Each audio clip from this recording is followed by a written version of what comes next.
अस्सलाम वालेकुम नाज़रीन, प्रोग्राम टैक्स रिफॉर्म के साथ मैं हफ्जुल अयूबी। नाज़रीन, आज हम अपने प्रोग्राम में डिस्कस करेंगे एफबीआर की परफॉर्मेंस और हुकूमती पॉलिसियाँ। 10 माह में एफबीआर ने कौन कौन से नोटिफिकेशन जारी किए, कौन कौन से ऑर्डिनेंस आए, कौन कौन से एसआरओ जारी हुए और मुल्क के हालात क्या हैं और किस तरह बेहतरी मुमकिन है, इस पर गुफ्तगू करने के लिए हमारे साथ स्टूडियो में मौजूद हैं फैसल इकबाल ख्वाजा साहब। आप सीनियर चार्ट अकाउंटेंट हैं, माहिर टैक्स अमूर हैं, मेंबर आई कैप हैं। उनके साथ मौजूद हैं मियाँ रज़ा रहमान साहब, आप कन्वीनर हैं standing committee for education affairs Lahore chamber of commerce. उनके साथ मौजूद हैं राणा नदीम अब्बास साहब, आप सदर हैं टेक्सटाइल ट्रेडर एसोसिएशन के। राणा साहब, आप चैम्बर को देखते हैं, रोज़ाना मीटिंग्स भी आपकी होती हैं, ट्रेडर्स के क्या मसाइल हैं और इस 10 माह में, क्योंकि अप्रैल आने वाला है, 2 माह रह गए हैं जून में, क्या सूरत हाल है टैक्स पॉलिसियों के हवाले से भी और एफबीआर के हवाले से भी? बिस्मिल्लाहिर्रहमानिर्रहीम। बहुत शुक्रिया यूबी साहब आपका मदू करने का। गुजारिश है कि आप 10 माह कहते हैं, हम तो जब से ये गवर्नमेंट आई है तब से हमारे जो है ना चैम्बर्स में ट्रेडर्स, जो स्मॉल ट्रेडर है, वो परेशान से परेशान होता जा रहा है। और ऊपर से अल्लाह ताला की तरफ से एक हमें ये जो आफत आ गई है कोविड-19, इसकी वजह से मज़ीद और मसाइल पैदा हो गए हैं। ट्रेडर्स के सबसे बड़े जो मसाइल है इस गवर्नमेंट के आने से ही स्टार्ट हो गए थे। आप वो पहले भी मैं अक्सर बात में मुख्तलिफ चैनल्स पर बात कर चुका हूँ कि जब से ये आई थी, इन्होंने आते ही छोटे ताजरों को मारना शुरू कर दिया था। इन्होंने गिराओ जलाओ और तोड़ फोड़ से शुरू की इन्होंने।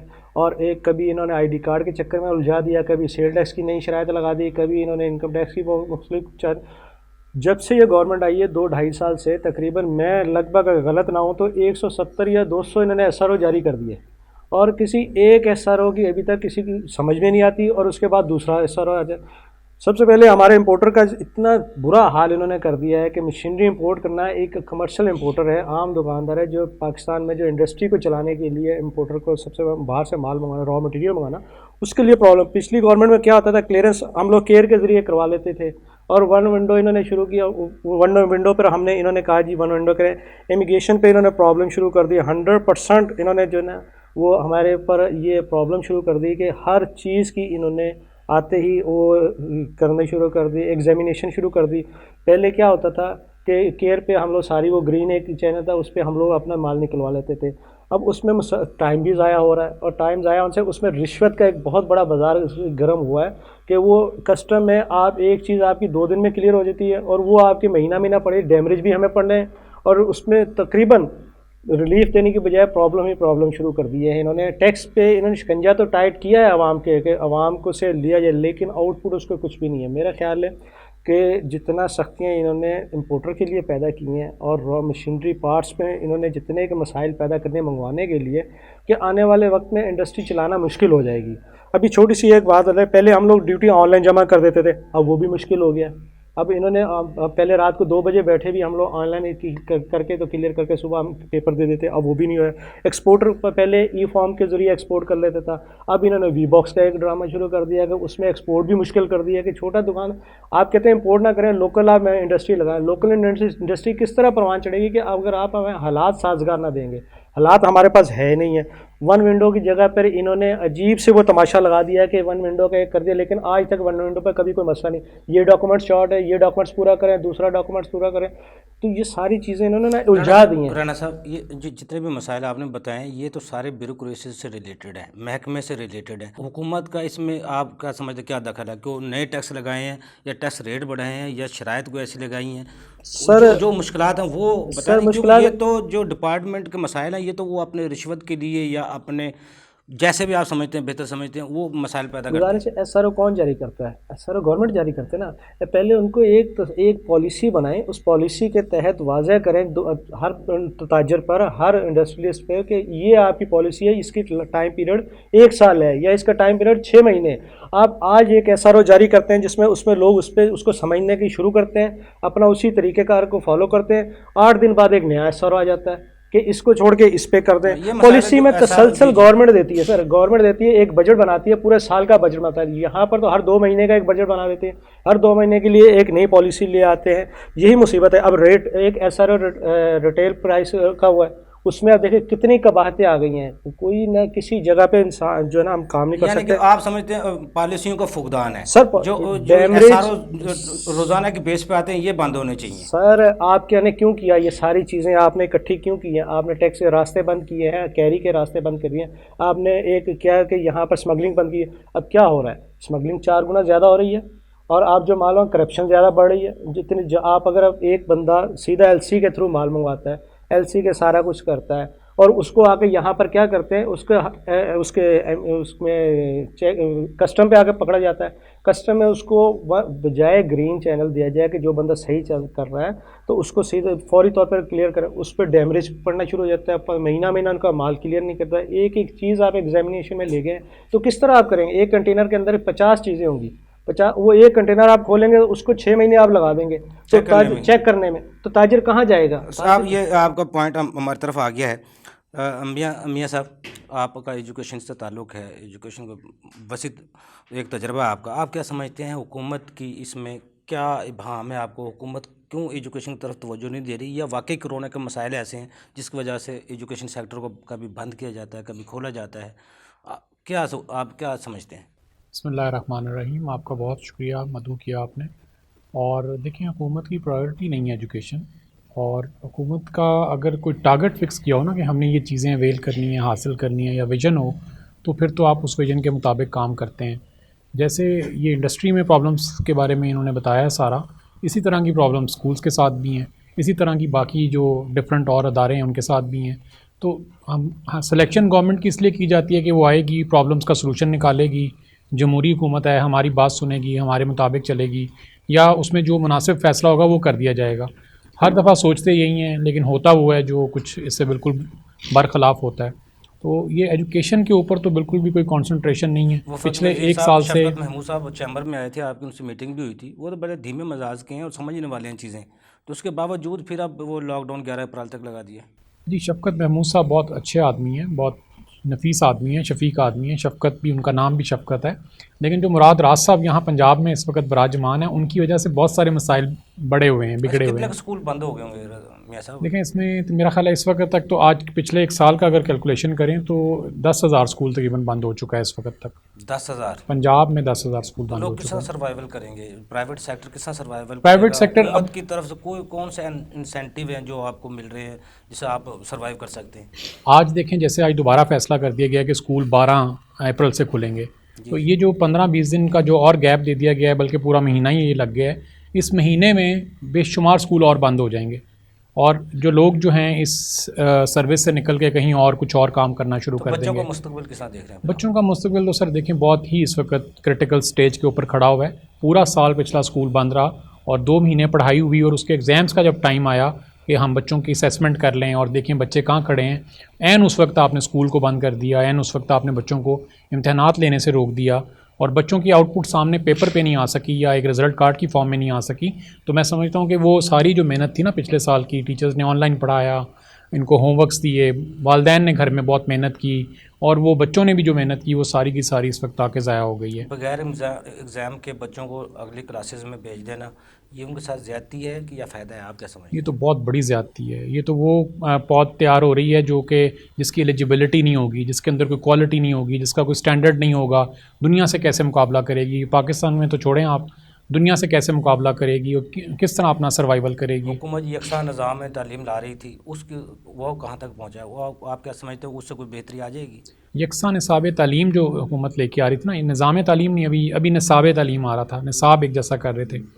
निसाब जो वो एक कर रहे हैं वो अच्छा एक आइडिया है, अच्छा प्रपोज़ल है, और उसको हमने भी एक्सेप्ट किया है, और हम चाहते हैं कि वो फैले, क्योंकि उससे ये फ़ायदा होगा कि तमाम जो छोटे स्कूल भी हैं या मदारिस भी हैं या पब्लिक स्कूल भी हैं, उसमें एक ऐसा निसाब आ जाएगा जो तमाम बच्चों को मॉडर्न एरा के मुताबिक दस्तयाब हो जाएगा, और बच्चे और वालदैन आज के ज़माना के मुताबिक उससे फ़ायदा उठा सकेंगे। वो तो अच्छी चीज़ है। आपकी तरफ आता हूँ, क्या प्रपोज़ल आपने वफाकी वज़ीर को दी स्कूल के बारे में, खोलने के बारे में?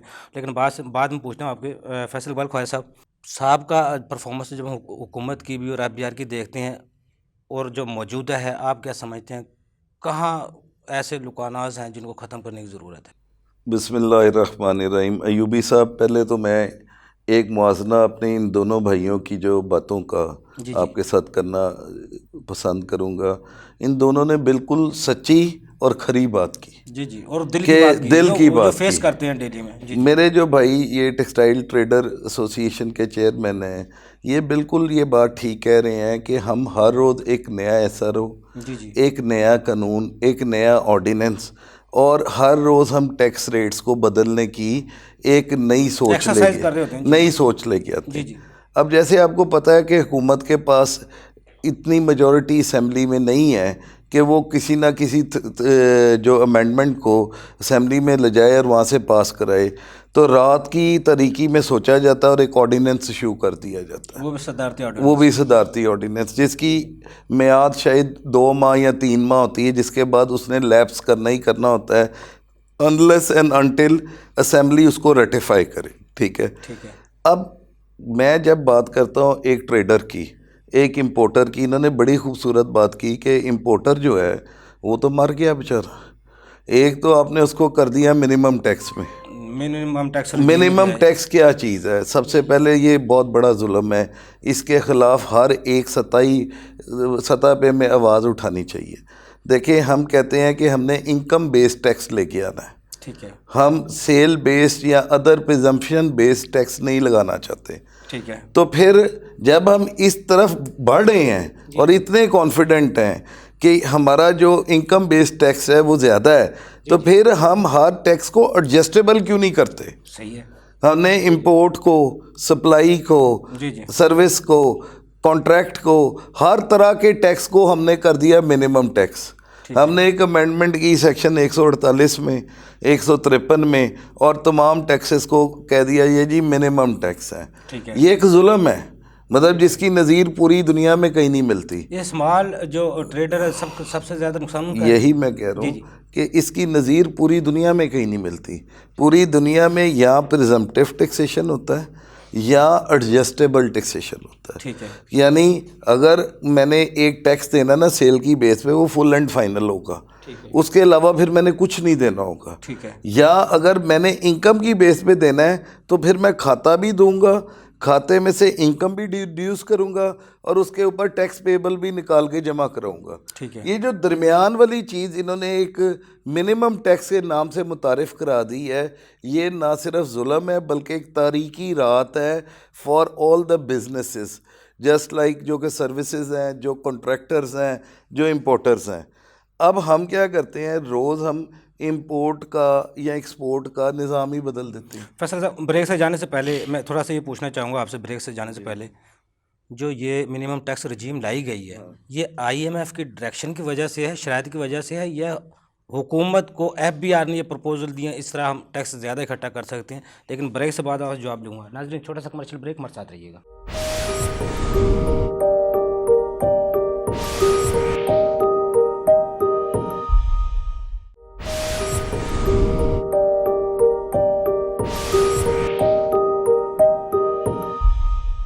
वेलकम बैक नाजरीन। जी फैसल साहब। देखिए जी, सबसे पहले मिनिमम टैक्स की तो बात हम बाद में करते हैं। जी जी। वो भी मैं बताता हूँ। हमने एक स्लोगन दिया था ईज़ ऑफ डूइंग बिजनेस का। जी जी। ईज़ ऑफ डूइंग बिजनेस के हर आदमी अपने कारोबार को खुद मैनेज कर सके। जी जी। हम तो कारोबार को इतना कॉम्प्लिकेट करते जा रहे हैं जी जी कि उसमें ना सिर्फ कंसल्टेंट्स बल्कि एक्सपर्ट्स की ज़रूरत पड़ गई है। जी जी। अब एक आदमी एक्सपोर्ट करना चाहता है, जी जी। एक्सपोर्ट का यकसर जो तरीका इन्होंने इतना तब्दील कर दिया है कि जब तक कोई एक एक्सपर्ट आदमी उस कारोबारी के साथ नहीं बैठेगा वो एक्सपोर्ट कर ही नहीं सकता। हम कहते हैं हमने अपनी एक्सपोर्ट को बढ़ाना है, हमने अपने बैलेंस ऑफ ट्रेड को नेगेटिविटी ख़त्म करनी, जो कि हमने कर भी ली, जैसे तैसे कर ली। हमने अपनी इंपोर्ट को कम करना है और एक्सपोर्ट को उसके अगेंस्ट जो है बूस्ट करना है। दूसरी तरफ हम कारोबारी तबके के लिए इतनी ज़्यादा सख्तियाँ, इतने ज़्यादा कम्प्लिकेशंस पैदा कर रहे हैं कि एक आम आदमी तो उस काम से हट जाएगा। दूसरी सूरत ये है, मैं इंपोर्टर की ये बात करता हूँ, इंपोर्टर कुछ प्रोडक्ट्स ऐसी हैं जो कि पाकिस्तान में इंपोर्ट होना ज़रूरी है, उसके बगैर हमारी एग्जिस्टिंग इंडस्ट्री नहीं चल सकती। फॉर एग्ज़ाम्पल टेक्सटाइल पार्ट्स हैं, फॉर एग्ज़ाम्पल जो हमारी रिपेयर के लिए जो चीज़ें हैं बाहर से आती हैं, क्योंकि हमारे पास पाकिस्तान में सवाए हैवी मैकेनिकल कम्प्लेक्स वाह की चंद एक मशीनरी के और मशीनरी बनाने का कोई इदारा नहीं है। हर किस्म की मशीनरी चाइना से, मलेशिया से, जापान से इंपोर्ट होती है। टेक्सटाइल ले लें, कार मैन्युफैक्चरर ले लें, कोई भी आप ले लें, मेजर प्रोडक्ट्स हैं जो सारे वो सारी बाहर से आती हैं। तो बेसिकली हमने इंपोर्ट को इतना मुश्किल नहीं कर देना कि नेसेसरी इंपोर्ट्स भी ख़त्म हो जाएं, क्योंकि जब नेसेसरी इंपोर्ट्स ख़त्म होंगी हमारी इंडस्ट्री पे एक उसका बहुत बैड इफेक्ट आएगा और जो पहिया चल रहा है वो रुक जाएगा। ठीक है। अब रहेगी आपकी मिनिमम टैक्स वाली बात। देखें, मिनिमम टैक्स रजीम एक किसी भी कारोबार का कत्ल करने वाली बात है। ठीक है कि आपने वो अपने पंजाबी की एक मिसाल सुनी होगी, जगह लेना है। जी जी। ये एक तरह का एफबीआर ने जगह, या एमक्यूएम वाले जो पर्ची नहीं बेचते थे वहाँ पे, मैं मादरत था कि इस प्रोग्राम की तवसत से ऐसे नहीं मुझे करना चाहिए, लेकिन ये एक तरह का फिक्स टैक्स है जो कहते हैं आप कारोबार करो ना करो, ये मिनिमम टैक्स आपने हमें देना ही देना है। इसका कोई ऐसा बेस नहीं है जहाँ पे किसी को मिनिमम टैक्स लगाया जा सके। भाई मेरा नफ़ा डिड्यूस करो, मेरी किताबें देखो, मेरी जो इनकम बनती है उस पर मेरे से टैक्स लो। मिनिमम टैक्स कहाँ पे लगाने की बात आ गई। अब इस चीज़ पे 2 साल हो गए हैं, मैं इस चीज़ को एफबीआर पे मुख्तलिफ फोरम्स पे ख़ुद उठा रहा हूँ। ये जो बजट प्रपोजल जाती हैं उनमें भी डालते हैं ये मिनिमम टैक्स खत्म होना चाहिए, कि मिनिमम टैक्स ख़त्म करो, इसको यहाँ दोबारा प्रिजम्पटिव कर दो। ठीक है, जो पहले था नॉर्मल पे आते या फिर उसे नॉर्मल में डालो, और जो किसी का नफ़ा निकलता है उसमें से आप अपना टैक्स ले लो। अब मसला ये है कि एक इम्पोर्टर है, इंपोर्ट जैसे भी पूरी दुनिया से हो रही है इस वक्त, इसका कोई भी जो मतलब राज नहीं रह गया। ठीक है, जो इनवाइस है जो इंपोर्टर्स यूज़ करते हैं और जब उसकी वैल्यूएशन एफबीआर की कमेटी करती है उसमें एक ज़मीन आसमान का फ़र्क है। ठीक है, ओके, मान लिया। आप करें क्या, आप इनको कहें जी एडजस्टेबल है, आप अपने खाते दें, हम आपकी इनकम निकालेंगे, जो इनकम निकलेगी उस पर हम आपसे टैक्स लेंगे। अब हम एक तरफ ये डरे हैं कहीं हमने 5.5% जो टैक्स पहले लगाया हुआ है वो इतना ज़्यादा तो नहीं है कि हम असल टैक्स हमारा नीचे चला जाएगा। सही है। मतलब कई इंपोर्टर ऐसे हैं जो ये क्लेम करते हैं हमारी तो 2 से 3% टर्नओवर पे हमारा प्रॉफिट है। ठीक है, उससे 5.5% आप मिनिमम कैसे ले सकते हैं, वो तो मर गया बेचारा। ठीक है, अगर आप इतने ही ज़्यादा मजबूत हैं या आपकी इतने ज़्यादा नॉलेज ज़राए हैं जिसे आपको पता है कि इंपोर्टर 30% कमा रहा है, 40 कमा रहा है, इसको एडजस्टेबल कर दो। वो 30% कमाएगा तो उस पर 30% 9 रुपये आपको टैक्स दे देगा। ठीक है, अब आप 5.5% को भी नहीं छोड़ना चाह रहे, आप कहते हैं इसको मिनिमम है, इससे जो ऊपर है वो आप हमें दे दें। मीनिंग देयर बाय आपका कोई होमवर्क नहीं है, आपका कोई प्लानिंग नहीं है, कोई विजन नहीं है। हर चीज़ को आप चाहते हैं कि अपने आप ही हो जाए, एफबीआर को कुछ ना करना पड़े। जो मेन प्रॉब्लम क्या आ रही है, मैं आपको 2 साल से ही कह रहा हूँ, एफबीआर के पास कोई ना पॉलिसी है, ना विजन है, ना कोई मिशन है। हमारा सिर्फ एक 1 पॉइंट एजेंडा है, टैक्स इकट्ठा करो। जी जी, टैक्स इकट्ठा करो। कैसे, ये किसी को नहीं पता। रात को ख्वाब आता है कि यार यहाँ से मज़ीद टैक्स इकट्ठा हो सकता है, सुबह एक नया ऑर्डिनेंस इशू हो जाता है। ख्वाजा साहब, ये जो 2 सुधारती ऑर्डिनेंस आए हैं, 290 अरब रुपए की जो टैक्स छूट वो कह रहे हैं हम ख़त्म कर रहे हैं, ये आईएमएफ की शराइत में आते हैं या उनकी कैटेगरी में आते हैं, या ये हुकूमत की या एफबीआर की अपनी सोच है ऐसे टैक्स वसूल हो सकता है? तो एक और पंजाबी की बड़ी अच्छी मिसाल है, वो कहना कर्ज लेता तो नखरा कादा। जी जी, कर्ज लेता तो नखरा कादा। अब हम आईएमएफ की एक $50 करोड़ की किस्त के लिए हम वहाँ पे अपनी एड़ियाँ रगड़े हैं। ठीक है, कि हमें हमारी इकोनॉमी में ये पैसे चाहिए। अब जो साहूकार है उसने अपने पैसे वापस भी तो लेने हैं ना। जी जी, उसने प्लानिंग करनी है, वो प्लानिंग भी उनको हमारे जैसे लोग ही बता रहे हैं वहाँ पे बैठे हुए कि यार ये सब्सिडी ख़त्म कर दो, विदाउट रियलाइजिंग कि रियलिटी ऑफ लाइफ क्या है पाकिस्तान में। क्या उन सब्सिडीज़ को हम ख़त्म कर सकते हैं? अब देखें, पेट्रोल की बात हो रही है 25 रुपये लीटर बढ़ने की। जी जी, 25 रुपये लीटर बढ़ने की। क्या हमारी इस वक्त की जो सोशो इकोनॉमिक पोजीशन है, हमारा कंज्यूमर 25 रुपये लीटर अफोर्ड कर सकेगा? IMF को बताने वाला कोई आदमी नहीं है कि इनको जिंदा रहने दोगे तो तुम्हारा कर्जा वापस करेंगे ना।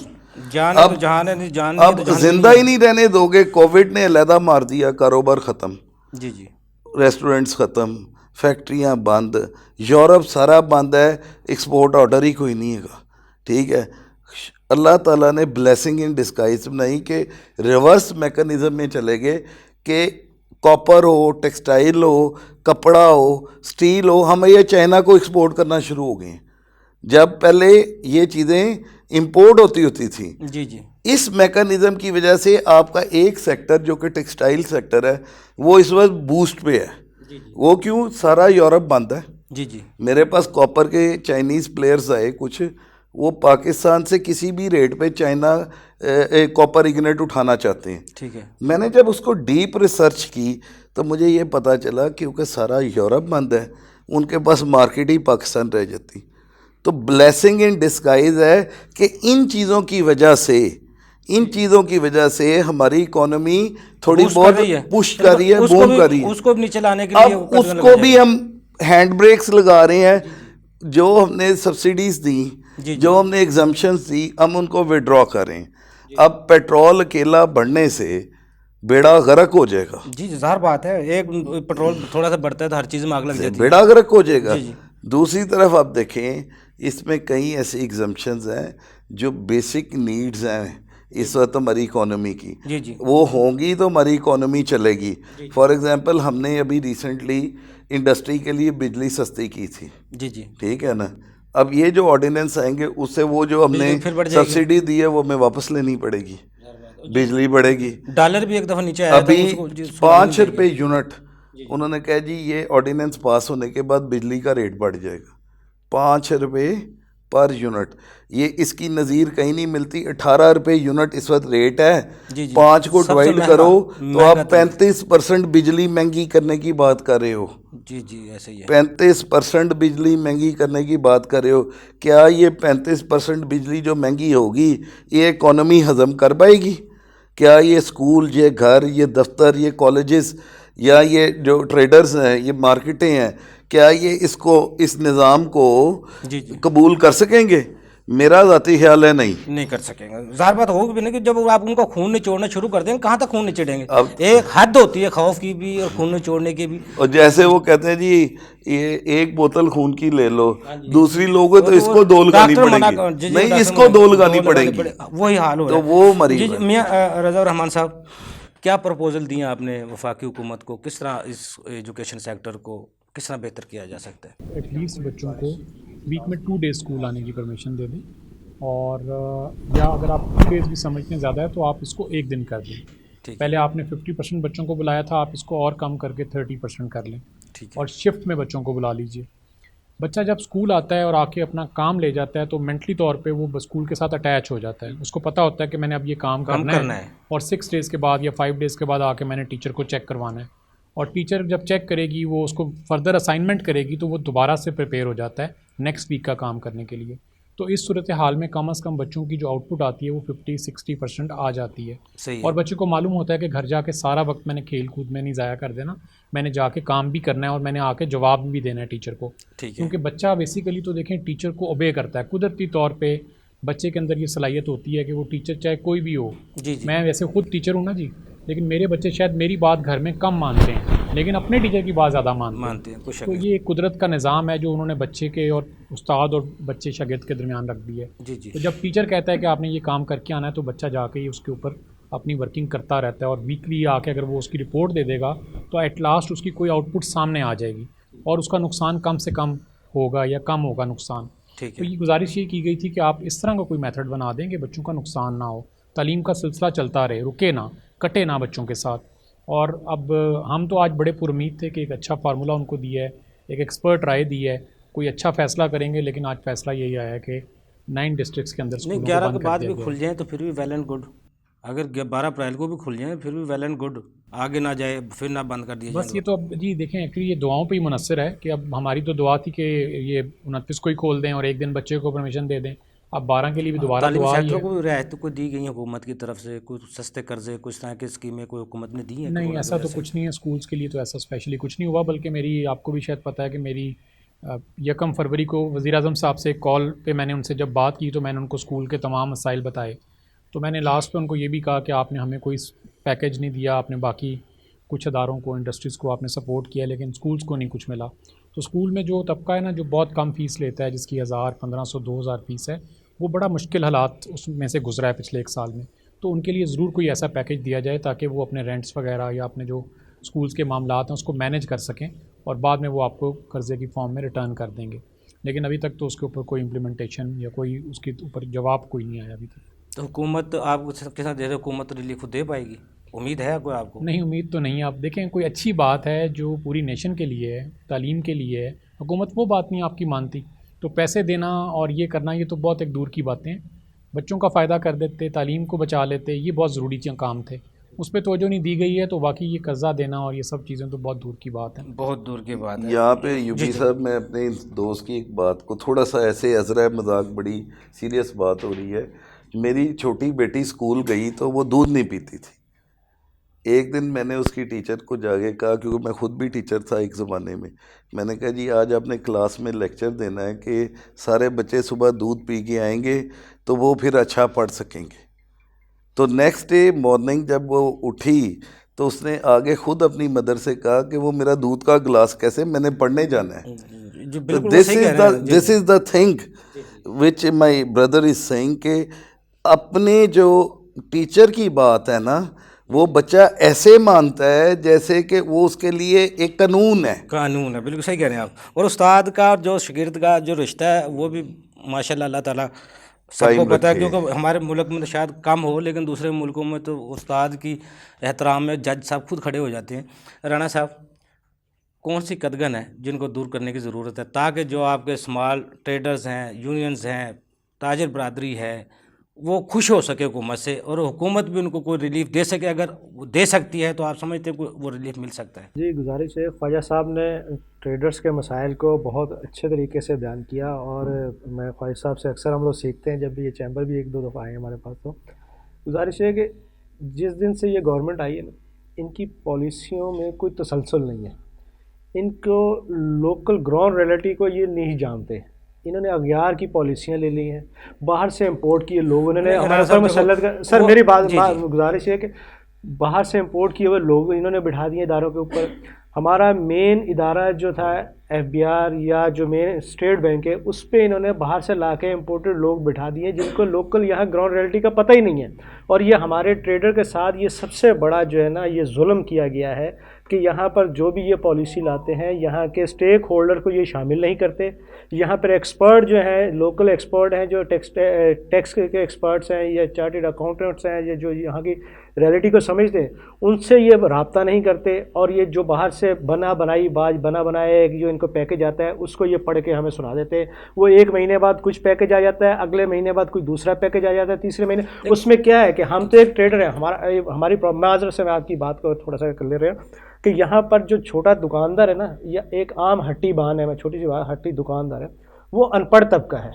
वो अगर माल भी मंगवाता है ना, उसको इतना आसानी से उसको लिए रास्ते दिए जाएं कि वो जो माल मैन्युफैक्चरिंग करना चाहता है, उसको ये ड्यूटियाँ, ये टैक्सेस, ये वेल्थ टैक्स है, ये इनकम टैक्स, ये सेल टैक्स है, ये 50 के। अगर वो बैंक जाने की कोशिश करता है तो वहाँ पर कैश निकालता है, वहाँ एक अलहदा टैक्स देना पड़ता है। अगर उसको 5.5% इनकम टैक्स पे काटते हैं आप माल देने पे, तो वो एक अलहदा मुसीबत है। फिर आपने एक वेल्थ टैक्स लगा 4.5%, एक अलहदा लगा दिया था कि जो सेल टैक्स में नहीं है, उस पर उसको 9.5% कर दिया गया। आप एक मेरी छोटी सी एक आप हट्टी बान है, वो घर से बेचारा अनपढ़ आदमी है, पुराना बाबा है, आपके 60-70 साल का, वो आता है दुकान पे चीज़ें बेचता है, बेच के ख़रीद के लेता है, उसको ये सारे झंझट में डाल देंगे, वो कारोबार क्या करेगा? नहीं राणा साहब, देखें, जिस तरह टैक्स देना चाहता है, आसान पॉलिसी बनाए, आसान, कोई भी टैक्स से देने से भागता नहीं है भाई। गुजारिश है कि सिर्फ हमें जो है ना, हुकूमत के पास इदारा है एफबीआर, जो टैक्स जो शब्बर ज़ैदी साहब तबाह करके गए, हुकूमत का पार्टनर है चैम्बर्स, स्टेक होल्डर, अवाम हुकूमत की पार्टनर है। ताजर का जो मदर डिपार्टमेंट है वो है चैम्बर। चैम्बर जो मशावरत जो आपकी तजावीज़ जाती हैं हुकूमती नुमाइंदों से, वज़ीरों से आपकी मुलाकातें आपके चैम्बर की होती हैं, ये आवाज़ तो उनकी उठाने की ज़रूरत है ना। जो हुकूमत को जिस तरह FBI समझाता है जनाब ये टैक्स लगाने चाहिए, प्रपोजल देता है तो हुकूमत नोटिफिकेशन जारी कर देती है, लेकिन वो आप चैम्बर का क्या किरदार है, वो क्या होना चाहिए ताजिर बरादरी के लिए, वो आप थोड़ा सा बयान करें। लेकिन ब्रेक से बाद जवाब देता हूँ आपसे। नाज़रीन, छोटा सा कमर्शियल ब्रेक, हमारे साथ रहिएगा।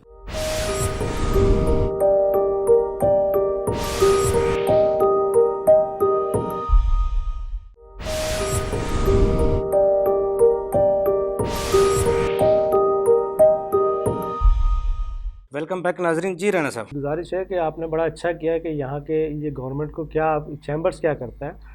यहाँ पर बहुत अच्छे एक्सपर्ट हैं इनकम टैक्स के। यहाँ पर चैम्बर्स बने हुए हैं, उसमें बहुत अच्छे ट्रेडर दुकान बैठे हुए हैं, बहुत इंडस्ट्रियल बैठे हुए हैं, और अंजुम निसार साहब हैं, इरफान को, बहुत सारे माशाल्लाह जो जितने भी कराची चैम्बर है, लाहौर चैम्बर है, इस्लामाबाद डायरेक्ट वज़ीर आज़म तक है, जो ये मैसेज पे बात करते हैं, जो मैसेज पे बात कर लेते प्राइम मिनिस्टर से, इनको जब ये प्रपोज़ल साल के बजट में बना के देते हैं, इनके प्रपोज़ल जब वहाँ जाते हैं, वो जो पॉलिसी मेकर उन तक जाते हैं, वो उनको देखते हैं, उनको बेहतरी करने की कोशिश करते हैं, लेकिन जब ऊपर से एक नया IMF का या जिनसे आपने अगयार से जिनको आपने पॉलिसियाँ लेते हैं, वो जब अपना दे देते हैं, इनको सबको रद्दी की टोकरी में डाल के वो फेंक देते हैं। यहाँ के लोकल, यही हमारा यहाँ पर लम्हा फ़िक्रिया है कि हमारा मुल्क जा कहाँ रहा है।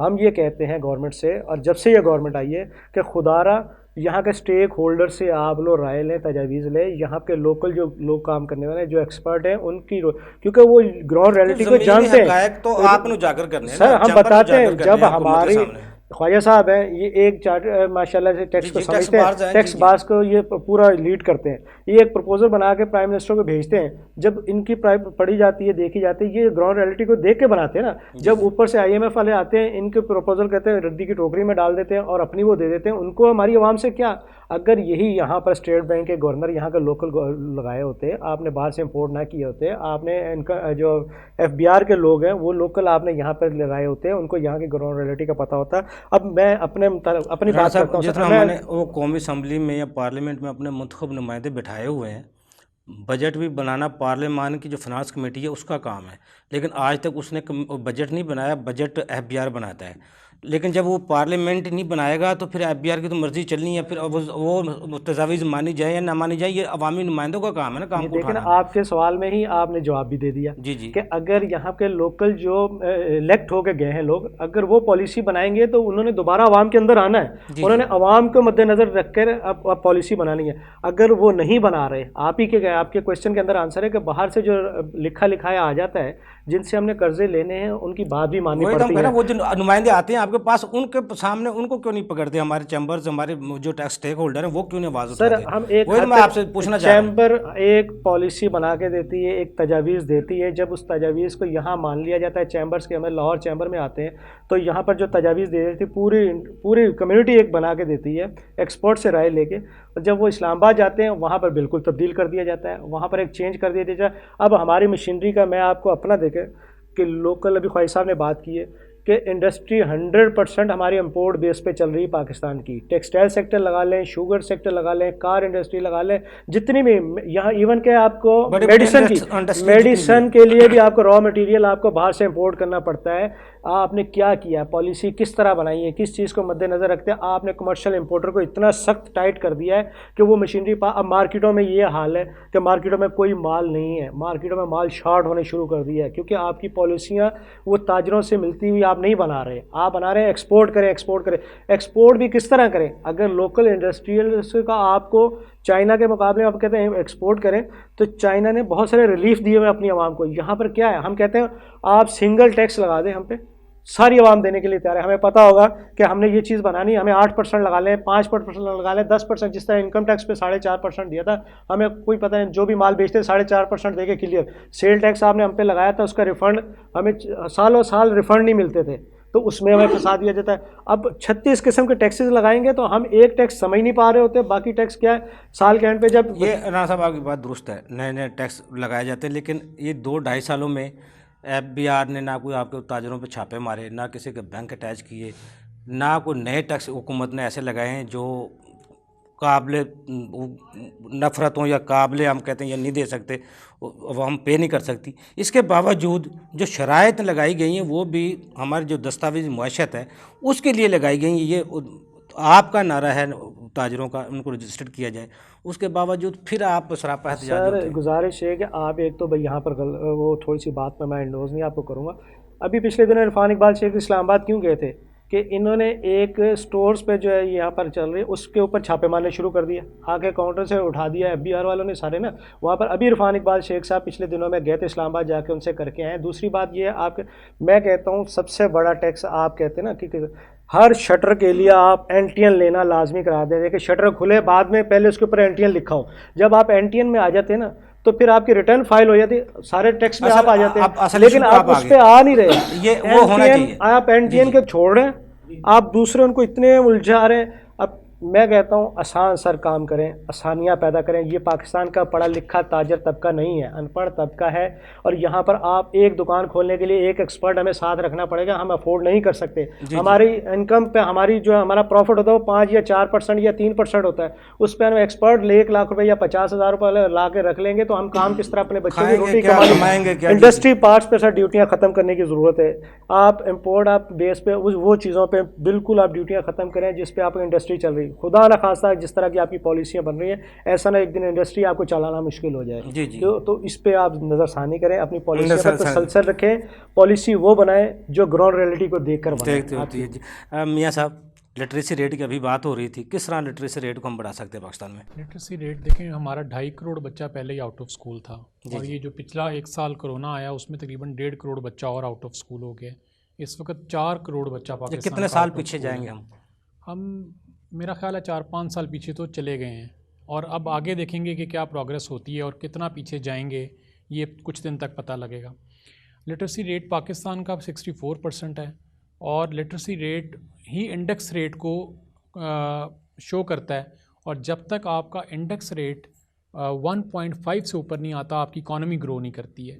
बहुत सारी चीज़ें आपस में एक दूसरे से जुड़ी हुई हैं, इकॉनमी एजुकेशन के साथ जुड़ी हुई है। आप दूसरी कंट्रीज़ को जब आप देखते हैं ना तो उसकी एजुकेशन की जो इंडेक्स होता है वही उसकी इकॉनमी को भी बूस्ट करता है। बहुत सारी चीज़ें जो है ना एक दूसरे को मिलाने के बाद कोई एक ऐसी फॉर्म बनती हैं जिससे कि पूरी कौम तरक्की करती है, जिससे मुल्क तरक्की करते हैं। तो यहाँ पे जो एजुकेशन का हाल पिछले 2-2.5 साल में हुआ है, मेरा ख्याल है कि अब तो काफ़ी टाइम लगेगा दोबारा। अच्छा, जिस तरह जदीद जो टेक्नोलॉजी आ चुकी है उस पर भी अगर हमारे अवाम समझना चाहे, जिस तरह ऑनलाइन पर तकरीबन सारी चीज़ें आ गई हैं, उसके लिए भी लिटरेसी रेट बहुत ज़रूरी है। जी वो तो डेफिनेटली ज़रूरी है। मैं आपको इसमें भी एक नई अर्ज़ कर दूं कि एक नया SRO आ गया जिसके मुताबिक आप पुराने लैपटॉप और पुराने iPads अब इंपोर्ट नहीं कर सकते हैं, और उसके ऊपर एक ख़ास मकदार में मेरा ख्याल है तकरीबन 250% ड्यूटी डाल दी गई है। अच्छा। और ये नोटिफिकेशन जो हमारे फवाद चौधरी साहब हैं उनके कहने के ऊपर, ministry of science and technology के कहने के ऊपर इम्प्लीमेंट किया गया है। ये भी चंद दिन पहले की बात है। और दूसरी तरफ हम कह रहे हैं कि बच्चों को हमने ऑनलाइन एजुकेशन देनी है, तो ये आपस में कॉन्ट्राडिक्ट कर रही हैं गवर्नमेंट की पॉलिसीज़। कोई प्लानिंग नहीं है, कोई होमवर्क नहीं है, और ना ही कोई विजन है। यही जो बात पहले ख्वाजा साहब ने की है, ये तीनों पॉइंट्स उन्होंने ख्वाजा साहब ने बताए हैं। ख्वाजा साहब ने लुबे लुबाब बता दिया उनको। क्या तजवीज़ देंगे आप? तजवीज़ ये देंगे कि देखें बच्चों का मुस्तकबिल, कौम का मुस्तकबिल ये बच्चे हैं, और आप इन बच्चों को पीछे ही पड़ गए हैं। आप इनको ही पढ़ने नहीं दे रहे, इन्हीं के रास्तों में आप मसाइल क्रिएट कर रहे हैं, ताजरों के रास्ते में आप मसाइल क्रिएट कर रहे हैं। ये सारे हम लोग सारे मिलकर ही पाकिस्तान बना सकते हैं ना। ये पाकिस्तान है तो हम हैं तो ये पाकिस्तान है। जो हम नहीं रहेंगे तो पाकिस्तान कहाँ पर रहेगा? पाकिस्तान नहीं होगा तो हम कहाँ पर रहेंगे? फैसल ख्वाजा साहब, नदीम साहब ने 2-3 पॉइंट हमें दिए हैं। FBR में हुकूमत बार बार इस्लाहात के नारे लगाती रही, चलो इस्लाहात ना ला सके, लेकिन टैक्स चोरी को तो रोका जा सकता था, स्मगलिंग को रोका जा सकता था।